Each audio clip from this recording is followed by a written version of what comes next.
How you doing? I'm your host, John Fiore. I appeared in 2 seasons of The Sopranos, the controversial saga of a New Jersey crime family. That's New Jersey across the river.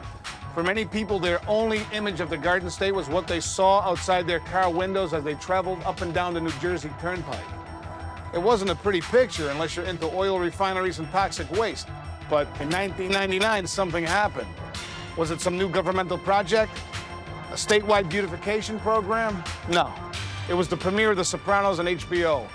6 seasons and 86 episodes later, it's become a television icon. Suddenly, gritty locations in aging industrial cities like Elizabeth, Newark, and Patterson became the backdrop of the Sopranos story. And more followed, like North Caldwell, Morris Plains, Little Falls, Lodi, Verona.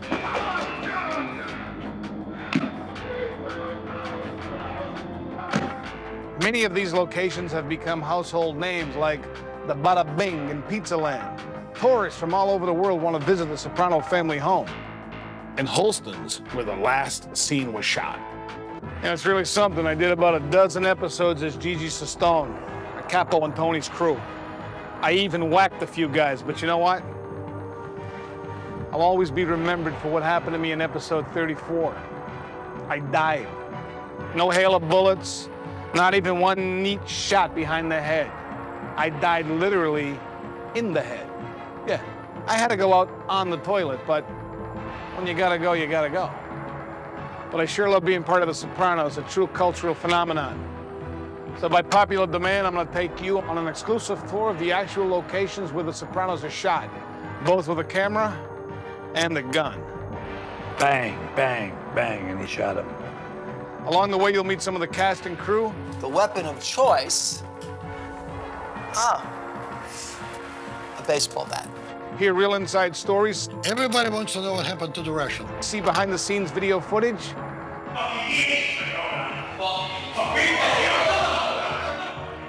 And a whole lot more. I'm gonna give up what happens in the 5th season. You could always expect bloopers. Birdman, hello? Yeah, there's one more. For more stupid fuck, excuse me. It's got that and all kind of crazy stuff. I'm very unlike Tony Soprano. I'm a sweet gentleman.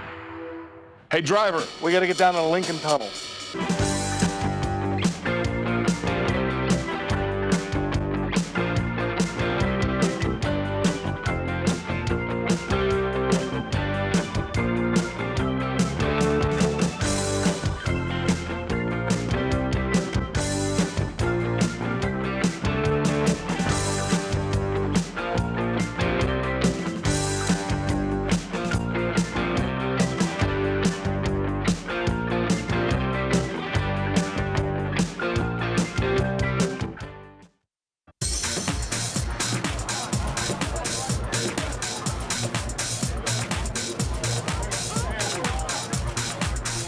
If you're a Sopranos fan, then you know that there are 2 locations you can count on seeing a lot: funeral homes and restaurants. Speaking of eating, Tony Lip, who plays Carmine, meets an untimely death in the middle of a nice country club lunch and ends up on the ground with his mouth full of egg salad. Not a very nice way to go. I had gotten there late, and I hadn't had any breakfast.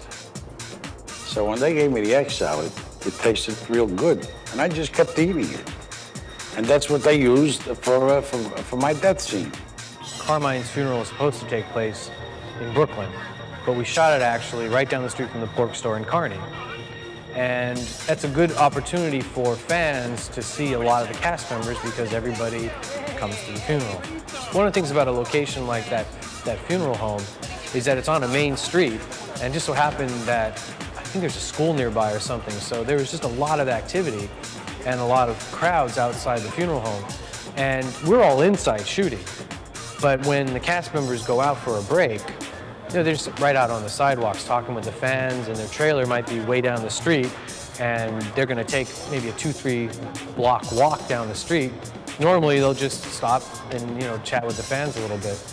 As a matter of fact, I had an all-star funeral, which many people don't have. And most of the cast attended.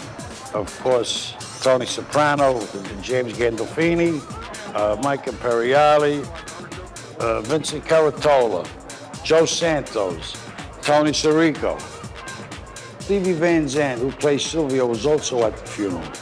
Ray Abruzio, who plays Little Carmine, was there with his wife. I think this is the first time that fans saw my daughter-in-law. Ginny Sacks and Frankie Vincent also showed up at my funeral. And everybody was there. I mean, the entire cast, I think, was there paying their respects to this, because he was a big boss who died. It was a point made that Phil would go to the funeral not dressed like everybody else, just out of total irreverence. And he went with the turtleneck sweater. And everybody had the suit and tie on. And that's what introduced Phil. And him coming on the show, I think it's great. I know Frankie Vincent maybe like 30 years. Tony's a very dear friend of mine, and he had to stay in the coffin all day. When I got into the coffin, I was very relaxed. And as I was laying there, I dozed off. By the time they got set up with the lighting and the camera, I had dozed off. As I was dozing off, Vinnie Vella grabbed me by my colognes, okay, which woke me up. And we had a few laughs between us.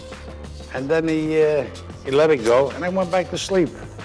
He's kind of lucky in a way because very few people get to attend their own funeral, let alone fall asleep in their own coffin while they're shooting the scene.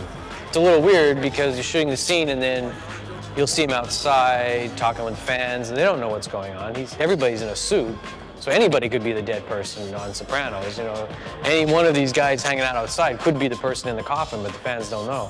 They kept asking, who's the person that died? We stood up like champs. No one told them who died. Don't give me that fucking look either.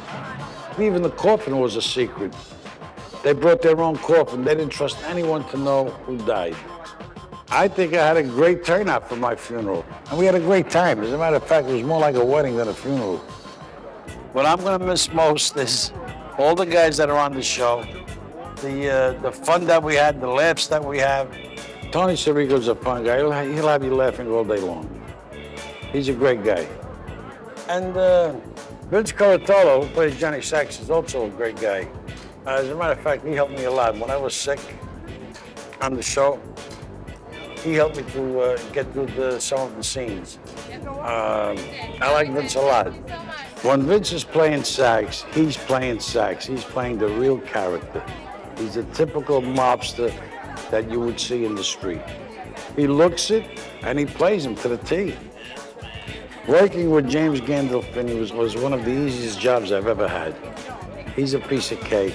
He's easy to get along with.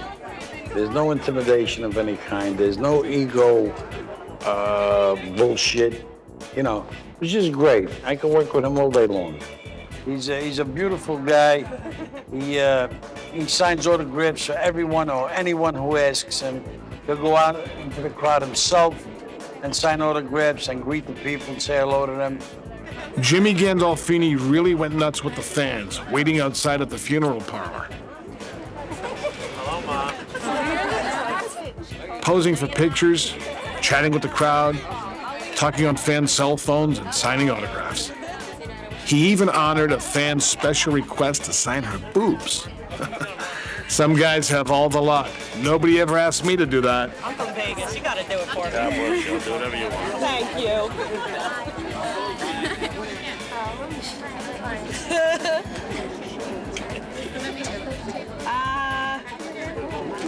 Thank you. I hate to bother you. I'm going to tell you something that I'm not supposed to tell you. There'll be a scene where Tony Soprano, Jimmy Gandolfini, and I are in bed. And that's all I'm going to tell you. The dream sequences, pretty much anything can happen. And one of the weirdest things we saw as a crew in the dream sequence was later on in the season, Tony Lip makes a surprise appearance as Carmine. Tony Soprano's in bed. We see him in bed with a prostitute prior to this. And he wakes up, And the camera goes over to the right, and there is Tony Lippa's Carmine in bed with Tony Soprano. I don't know how they felt about it, but it looked pretty funny.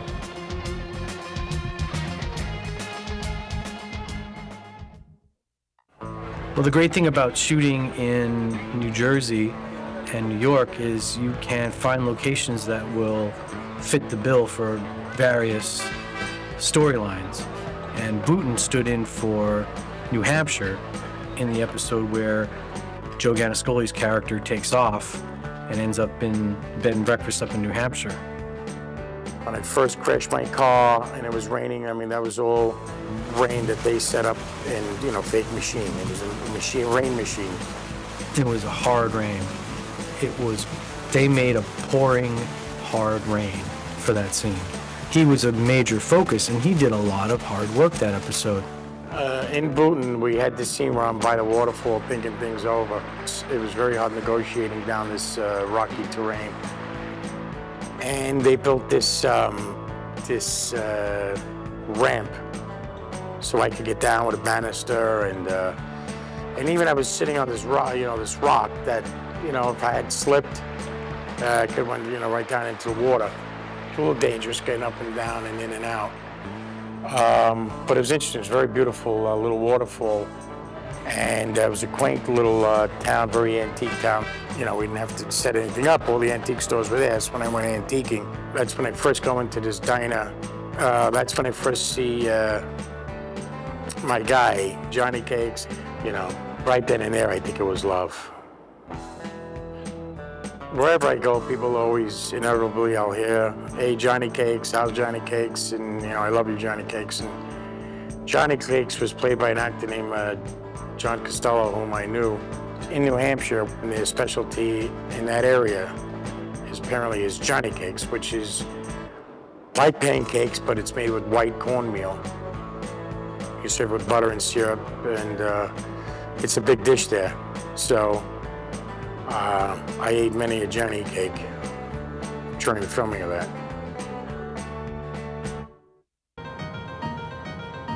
That's the Garden State Plaza in Paramus, New Jersey, which has also been used a lot as a location on The Sopranos.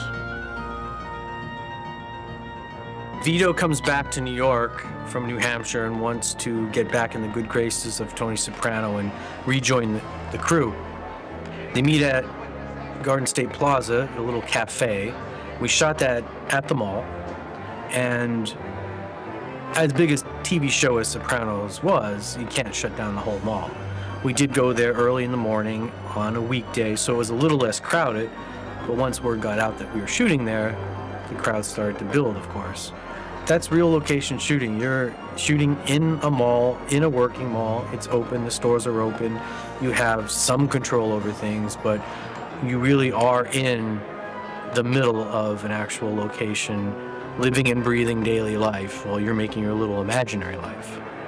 Vito didn't know how things were back in New York. He had been away for a while. He didn't know how Tony Soprano was going to take this fig leaf of an offer of coming back and working for him again. At that point, Vito is an unknowable. He's an unknown. Can you trust him?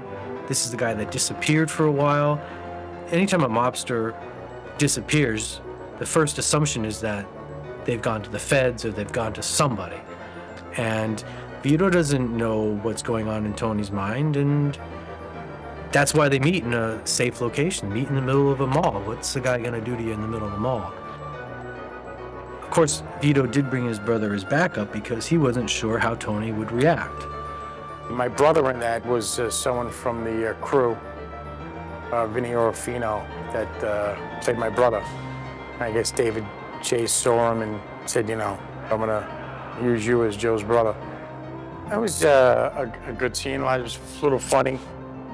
Vito's character left, and that's something you don't do when you're in the mafia. You don't leave. There's, Tony Soprano said there are two ways getting out of this: in jail or dead. But you don't go to New Hampshire and find a gay lover. That's really not option 3. Well, there's a lot of people that don't like homosexuals in this world. In the episode Cold Stones in season 6 is where Vito meets his fate, which was death.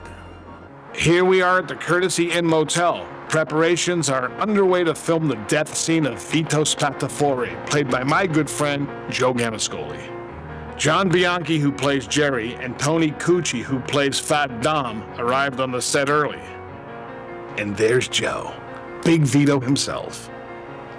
We had to kill Vito, and we followed him and found out where he was. So I meet my demise at the Courtesy Motel in Fort Lee, New Jersey, which is still there, and I pass every time, and I always give a glance at the room. And so from the outside, it looks like a sleazeball motel where you would have maybe an affair. But we ended up there for a very long day of shooting. We had all these rooms on the second floor. So the room that we were shooting in, and then each department had sort of like a room that they could use to stage equipment and things like that, lights and cameras and all this kind of thing. When you're shooting in a location, the small motel room becomes infinitesimally small once you get cameras, actors, crew people, lights in there. It's the classic rats in a small cage scenario. Joe had a stunt double. Anytime there's any sort of stunt being done, there's always a double. There might be a stunt person that they never use for the actual shooting. Sometimes they'll be on standby and the actor will end up doing all the stunts or the fight themselves. The beating of Vito was pretty intense. When we shot that, it was a brutal beating. So the guys that beat me that night were a couple of Frank Vincent, goons. Fat Dom was one, and Jerry Torchiano. Jerry was called the hairdo because he had really quite the bouffant on him. And the dark humor of Sopranos that Frank Vincent comes out of the closet. Vito came in the room and they knocked him down. Phil opened the accordion doors and came out of the closet, which is a play on words because Phil wasn't gay, but he came out of the closet to kill a gay guy. And Joe Ganascoli's character, Vito, we assassinated him in that scene. It's a particularly gruesome way to go. And I remember pleading for my life. The irony of that situation is that at this time, during that time that we did this shot, this episode, my book just came out, Guy's Guide to Being a Man's Man. One of the publishers, unbeknownst to anybody, was gay. And he was killed in a motel room in Queens, a gay killing. And this came through the news, in the New York News, as a surprise to all of us involved in my book and my publishing. This was previous to the episode that we killed Vito in a motel room, which was exactly the same situation that this publisher died. This is the kind of things that Sopranos and David Chase brought into the series that mirrored real life.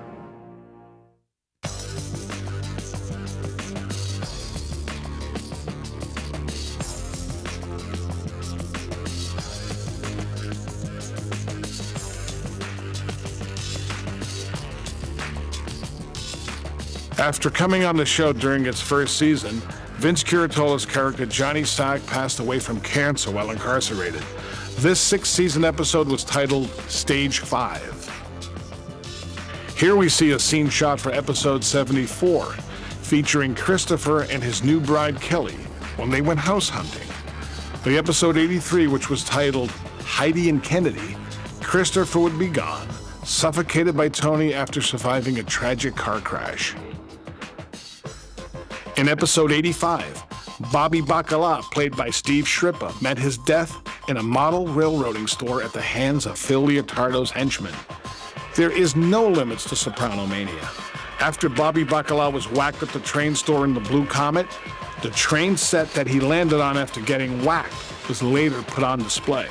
It was advertised as an attraction at various model railroading shows, complete with splattered blood from the shooting.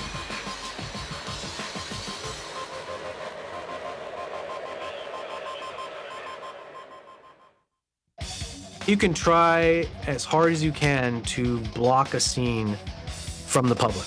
You can put up screens or try to shoot it in a place where no one will see it, but someone always gets through and somebody always gets pictures or videotape.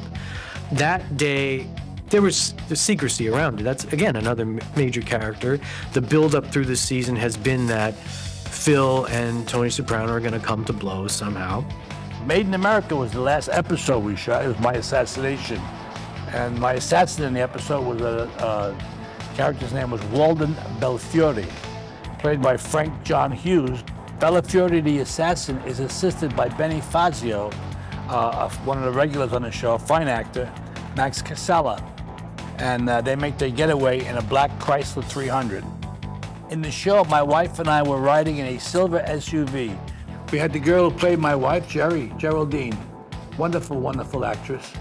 It was her and I in the SUV, and we had our grandchildren in the back seat, and we had two little girls, but there were actually three. They used triplets, and when one got a little cranky, they would move one out and put one in.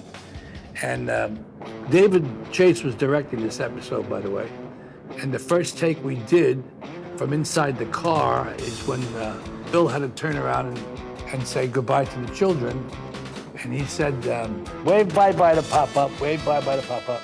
And we shot that part, and then I get out, and I lean in the doorway, and I talk to my wife, and then my assassin comes up, and I get shot, and I fall down. If you look beyond the screen, you'll see a mattress where Frank Vincent falls. The shooter, Walden Belfiore, is seen here, firing in front of the camera to provide close-ups to be inserted in post-production.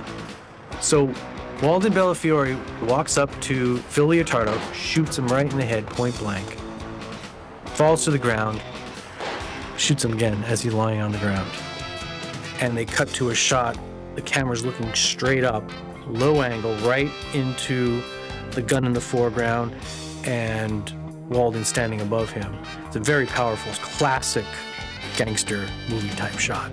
In the show, my wife goes into a panic. The car is still rolling, and I'm on the ground with my head in the path of the car. And you wonder how that's being done. What they do is they chain the car. They chain it to an object, so the car can only go a certain distance and stop by itself because they push it by hand. And I had to go to the prosthetics 2 weeks before that to have my dummy head made. So in the real actual shooting of it, I had to lay down under the wheel, and the car would be pushed only this far until it touched my face, and then it would cut, and then they would put a dummy in, full dummy, with the head, the actual head that they made for me, and then the car would just start to go over the head, and they would cut to the reaction of the people who were standing around in the gas station. I think there was some black kids who were looking, and one kid was throwing up, and people were going, "Oh my God!" And that was the final episode of Phil. That's where he got killed, and they must have made about 10 or 12 heads because they rehearsed that scene a lot when I wasn't even there. They were rehearsing that scene. We tried various things with it. You just see a flash of it in the episode because it's prosthetic. It doesn't look like what a real head would look like being run over. Not quite sure what that would look like, but it wouldn't be pretty. I think HBO had some limits back then. I think they got rid of those now because they chop heads off all the time now.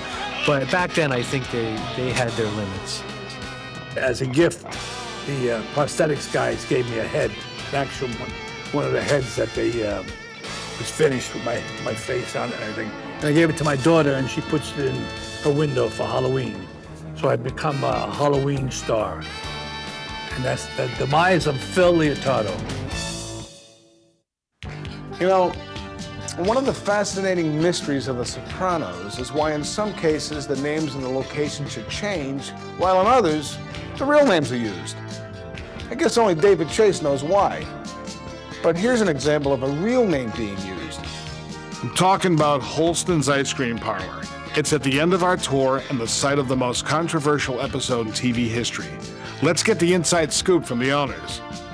I'd received a phone call from somebody from the Sopranos production asking if we were interested in having a scene shot here.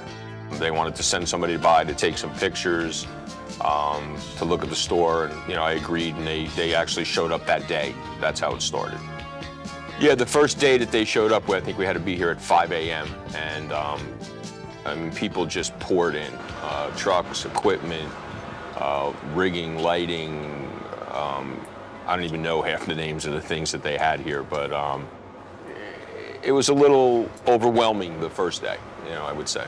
The scene was a night shot, so it had to be dark. So what they did is they had these black curtains hanging out in front of the store, and you don't even know what time it is, and it looks like nighttime all day long, and you go outside and there's bright sunlight, and you just, it's just weird. Yeah, they had about 80 people working on the set at the time, and it's just like everyone's doing something different. It's kind of like watching ants, like they're all doing something different, but it's for a common, cause. So it was interesting to watch. Yeah, we met David Chase. He actually came for lunch one day, and I think that's how the onion rings started. David Chase liked the onion rings, and that's what they asked for when they were shooting. But he was here the first day. He directed the first day. David Chase was very involved in everything, every aspect. He was inside the store, outside the store. I know there were a lot of fans outside, trying to catch a glimpse of the actors, actresses, maybe trying to see what's going to happen. Maybe they can catch a glimpse of, what they're shooting. James Gandolfini would walk from his trailer, which was parked down the street a little bit. When James would walk up, he would sort of be in character, and the people were calling his name. They were jumping up and down and clapping and showing a lot of enthusiasm. And the same thing with Edie and Robert Eiler, were dropped off in a van, and they would acknowledge the people, but they were working. But the people went crazy. Every time they saw one of the actors, they were just going crazy for him, waving and calling and clapping, and people were there for hours upon hours, never left. When I would step outside the store, and there were customers or friends or people that I knew in the crowd over there, and they'd call to me, "Hey, Chris, how are you?" And I'd go over and talk to somebody, "Can you get me in? I'd like to see what's going on. Can you?" AJ and Edie were a little less. They weren't around as much as James was. James actually on the second night of shooting had brought in a whole array of sushi for the crew and everybody around it, and everybody said this was on James, and it was really nice. I mean, he was just out there having sushi and, talking with people. It would have to be blown up a bit. Where's where are the children? We got in before, so they're shooting that scene. All right, Jimmy. You can take it. Yeah, they never really said to us, "Don't say anything," but we're going to shoot the final episode here, and then we found out. I guess it sort of leaked out, and they were like, "You guys can't say anything about this." It's We came to work the next day, and Channel 7 was here, and Channel 4 was here, and people were calling from all over the country, asking us questions about what happened, and how did we feel about this. And I'm sure if they really didn't want the word out, they wouldn't have told us in the first place. I think they planted the seed, and I think that's what they wanted. They wanted us to mention it, and they wanted everybody to see the final episode, and they wanted everybody to be shocked at the end. It was the end of the night, and the shooting had shut down for the day, and things were breaking down, and James Gandolfini walked outside, and there were people there that had been there since 6 o'clock in the morning.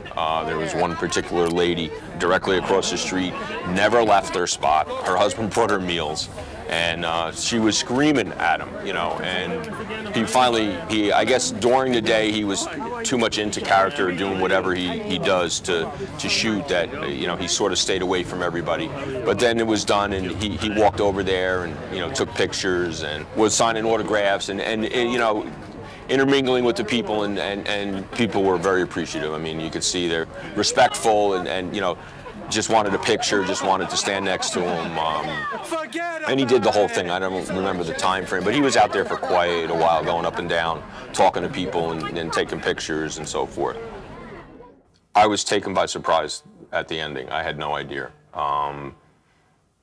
I was watching it at home with my family and some friends, and when it went black, I went running downstairs to another TV, thinking mine had broken upstairs or something was wrong, and then the credits started rolling, and I was like, wow, you know. Because when they filmed here, they filmed in such fragmented pieces, and, you know, they're filming this and they're filming that, and I'm trying to think, how are they going to put Meadow at the table with them? And, you know, it just never happened. I never put it together, not having any experience in this. You know, it was surprising to me. You know. Yes, she does come in the door, and she walked into the store, and she sat at the counter. So basically, they just got her walking in the door. They obviously cut it before she made it in. All you heard was the bell of the door, and I think that was it. That was done on the reshoots, the night of the reshoots, because it started to rain that night. So when they did the reshoots, when they closed it down for a day and a half, you know, 3 weeks later, that's when Meadow scene was shot. And Gandolfini and Edie Falco were not here then. It was just Meadow that day. We couldn't figure out why there had to be such a production with her parking the car. Why it took her 3 times to get into the spot. That's another thing that nobody knows.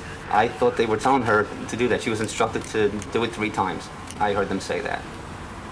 It also had drizzled that night too, a little bit, and they had people out there with towels drying off the cars, so it didn't look like it was raining. David Chase pays attention to every detail. They reshoot things sometimes 10, 20, 30 times. I don't see the difference. I thought they were just wasting their time, but obviously he knows what he's doing. People were calling up, they wanted to reserve the booth on a Friday night or a Saturday night. They were coming in with friends. We want to sit in the Soprano booth. Can we reserve it? Of course, we have a line of people, you know, for the first couple of days afterwards, you know, and everybody wanted the booth. And I'll never forget that, you know, I was trying to seat people and keep things going. And, you know, we were all working crazy hours, and I had one gentleman, you know, I'd say probably in his 20s. He came in with his friends, and, you know, he had to wait in line, and you know, can I get the Soprano booth? And I said, well, we'll have to see. I don't know. You know, there's people sitting at it right now, and, you know, he, you know, shaking my hand, thank you, and in his hand is a bill. He's going to give me a tip to get him the booth, and I'm thinking to myself, oh my God, you know, where did this come from? You know. It's a big decision to let a film crew come in, but with the Sopranos, I'm sure your stock goes up after that. I mean, Holston's has a crazy business now where people want to sit at that booth, they want to order the onion rings. I mean, Holston's was a great place to go before Sopranos shot there, but now it's great in another layer that, you know, Sopranos was shot here. It's almost like a historic landmark. And the strange thing about the final scene of the show is that there were so many rumors around it. We knew that was the final scene, but we always thought there must be a catch. There's something we're missing.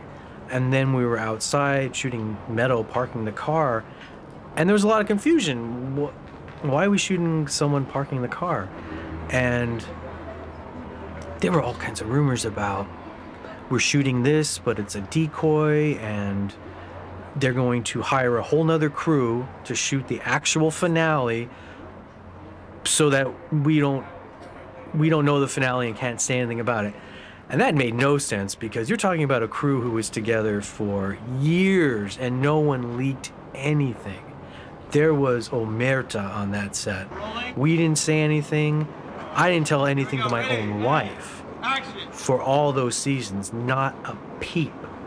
We never let anything go. So the idea that they would shoot a new ending because we would blow it for the show, it didn't hold water. So we're like, oh, that doesn't make any sense. And then the other rumor was like, well, we're shooting this, and word will get out somehow that this is the ending. But 2 months from now, we're going to shoot the real ending. There was so many rumors. And just like everybody else, when it went to black suddenly at the end, I was like, huh? I understand that the HBO website crashed that night due to the confusion of the ending. I guess people were going there to find out Did I miss something? Like a lot of people, I thought my cable had gone out or my DVR had not recorded the ending. It's a very ballsy move on David Chase's part to go to black like that and silence. Oh, no show has ever done that. That was shocking. There's been so much analysis of that ending. The guy on the internet's theory was that Tony ends up dead, and that Meadow comes in at that last second, and right before it goes to black, she sees him getting whacked. Who knows? Only David Chase knows.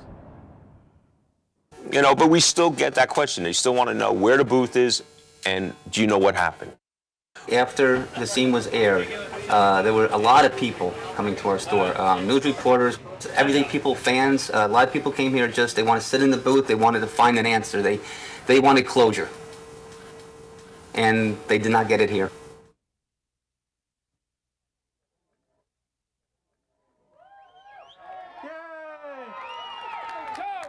The man! Tony, pretty close! Behind the police lines, right?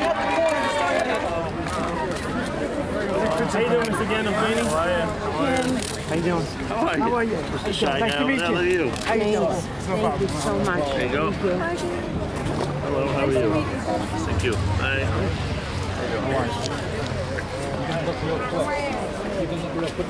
Oh, who knew he was coming back? Oh, you blaming me? You're blaming me now? Go, Yes, get on the side. Now you can leave. I'm not going to tell you again. By the rules. Can you sign this cup? Come on! Forget about it! Piece on my chest? Piece on my cup. Sign my cup.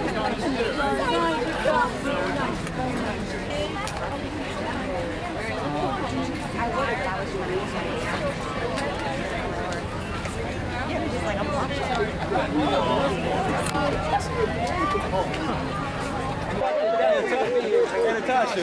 Yeah. Just keep on snapping. Just find her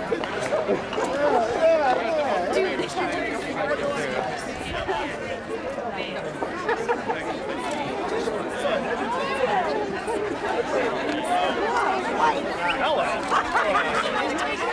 Nice to see you.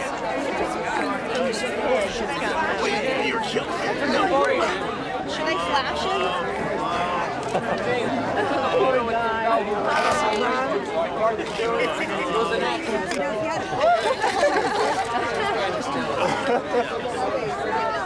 You just hold that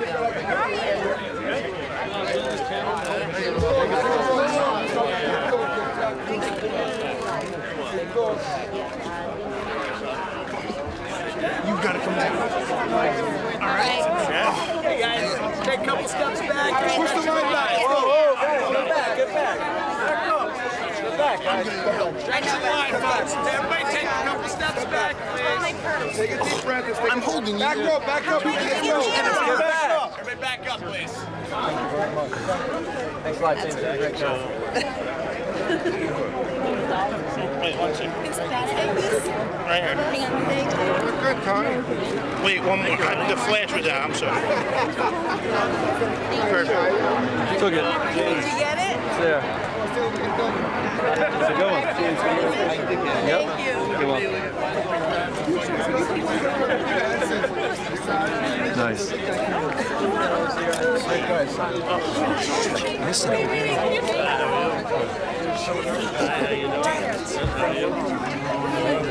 I waited all day for you. I know. Cover that here for you. Nice to come by. Yeah. Yes. Can we take a picture? Yeah, I got a bunch. Thank If you want, let me know.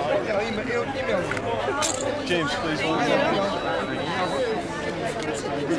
Can I send it to you? Hey? You get it? Picture to take it. It's not open. I don't think you should go. I can't read.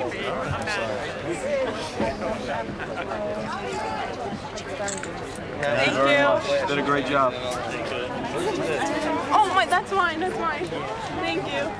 That's for you. Thank you, Honor.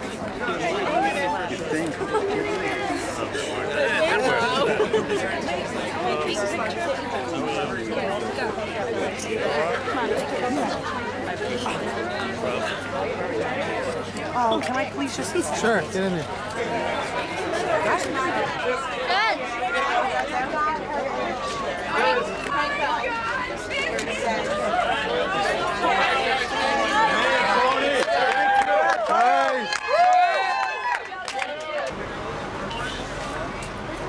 Take care, Jim.